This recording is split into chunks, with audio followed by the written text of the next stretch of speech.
दोस्तों, राम राम। दिल से स्वागत है आपका हमारे चैनल साधना सागर पर।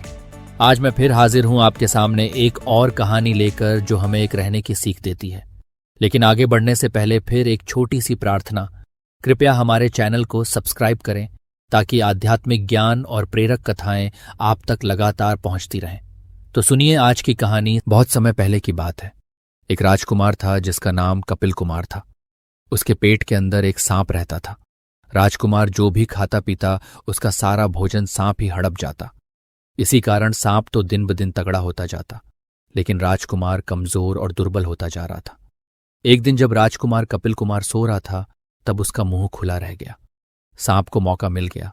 उसने साफ हवा लेने के लिए अपना फन बाहर निकाला और गहरी गहरी सांसें लेने लगा। सांसों के साथ सांप अपने अंदर की विषैली गैसों को बाहर फेंक रहा था, जिससे आसपास का वातावरण दूषित हो रहा था।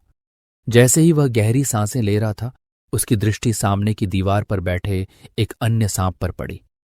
दोनों की आंखें मिलीं और फिर झगड़ा शुरू हो गया। दीवार पर बैठे सांप को पेट वाले सांप पर गुस्सा आ गया। वह फुफकारते हुए बोला, अब समझा, राजकुमार कपिल कुमार दिन ब दिन दुबले क्यों होते जा रहे हैं। तू इनके पेट से निकल क्यों नहीं जाता? बाहर निकल और मेहनत करके खा। मुफ्त का खा खाकर अजगर बनता जा रहा है। अगर किसी ने राजकुमार को कांजी पिला दी तो तेरा अंत निश्चित है। मेरी सलाह में हार मान और जल्दी निकल भाग।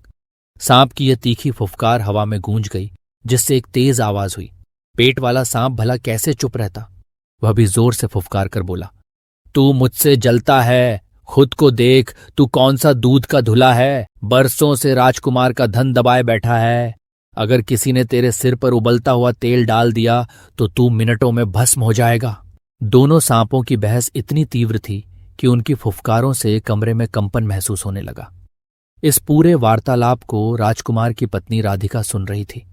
उसने उसी दिन कांजी बनवाई और अपने पति को पिला दी, जिससे पेट वाला सांप बाहर आ गया और मर गया।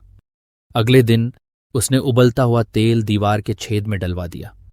गर्म तेल से तीव्र धुआं निकला, जिससे वातावरण में गहरा कार्बन उत्सर्जन हुआ और सांप वहीं जलकर समाप्त हो गया। उसके मरते ही राजकुमार का गुप्त धन भी निकल आया। इस प्रकार दोनों सांपों की आपसी कलह के कारण राजकुमार और उसकी पत्नी को लाभ हुआ। न केवल वे सांपों के प्रकोप से मुक्त हुए, बल्कि छुपा हुआ खजाना भी उनके हाथ लग गया। दोस्तों, दोस्ती में, घर परिवार में, मोहल्ले में, गांव में, शहर में, देश में हमें एक होकर रहना चाहिए, नहीं तो कोई दूसरा इसका फायदा उठा सकता है।